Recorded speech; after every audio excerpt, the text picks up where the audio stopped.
the Ottawa Senators have just picked Marcus Hogberg with the 78th overall selection. Here was the biggest news of round number one after the top picks. Cory Schneider going to the New Jersey Devils. In return, Vancouver took their 9th overall selection and selected Bo Horvat. Cory Schneider's on the line now. He's actually attending a fundraiser for the bombing victims in Boston. Cory, thanks for spending some time with us. You got it, guys. First of all, let's start with when your name first started coming up yesterday, because for the last basically 14 months, as soon as you took over for Luongo in the playoff series against LA, it looked like it would be Luongo who would eventually leave. So how shocked were you when this plot twist happened? Yeah, it was pretty stunning. I mean, I think in this business, you know you're always in the mix, or you're always fair game. And, I really felt, having spent my entire career there and been in the organization for a long time, I was hoping to spend the rest of my career in Vancouver, just, when I signed the extension. But, the circumstances changed.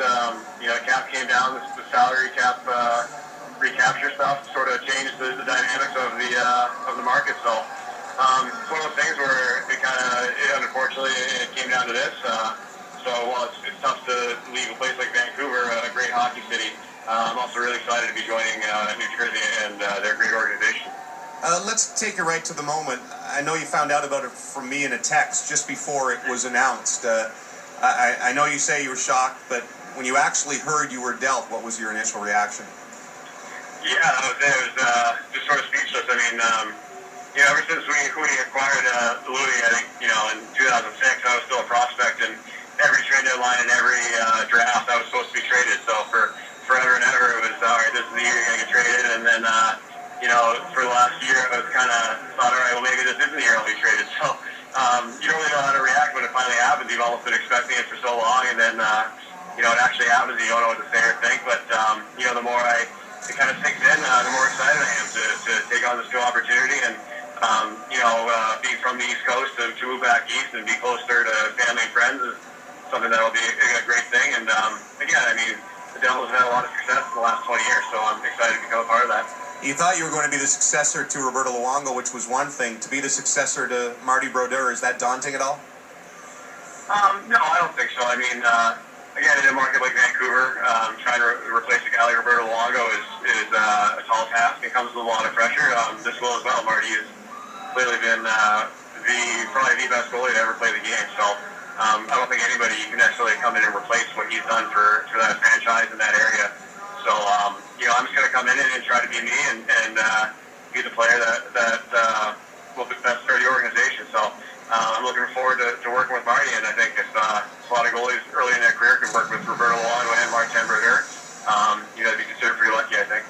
Both Roberto and yourself, I think, have handled this situation with unbelievable professionalism over the last year or so. But now that it's over, I guess it's not over from Roberto's side, but over from your side, can you put into words what a bizarre sequence of events this has been? Yeah, I mean, again, I think it's just a strange year in general with the lockout and the shortened season, and nothing really felt normal. And throughout all of it, he was great. He was so supportive and helpful, and we just wanted the best for me and for his career. And so, it's nice to have a resolution, I guess, just to sort of finally, all right, move on and move on with your career. I'm hoping for him that he can come back to Vancouver and be the goalie that we all know he can. So, I owe a lot to him in terms of my development and how I was brought along in this league, and hopefully we'll remain friends. I know you talked to Louis yesterday. Have you spoken with him today? A little bit, yeah. Yeah, I think, it was a little bit surprising for both of us. I'm sure, again, he's been waiting to be traded for the last year and to sort of have one foot out the door and then told you not. That can take some time to get used to, but again, he like you said, he's been a true professional throughout this whole thing, and I'm sure he'll find a way to, like I said, to just continue playing at a high level. Cory, we really appreciate your time. We'll let you get back to your charity event. All right, guys, thanks a lot. That is Cory Schneider, the new goalie for the New Jersey Devils, in a sizable trade earlier today that ends up with Bo Horvat going to the Vancouver Canucks after Mike Gillis cannot find a market for Roberto Luongo. He deals Cory Schneider instead. And now he has to deal with Roberto Luongo, a guy who thought he was done with the Vancouver Canucks, and trying to convince him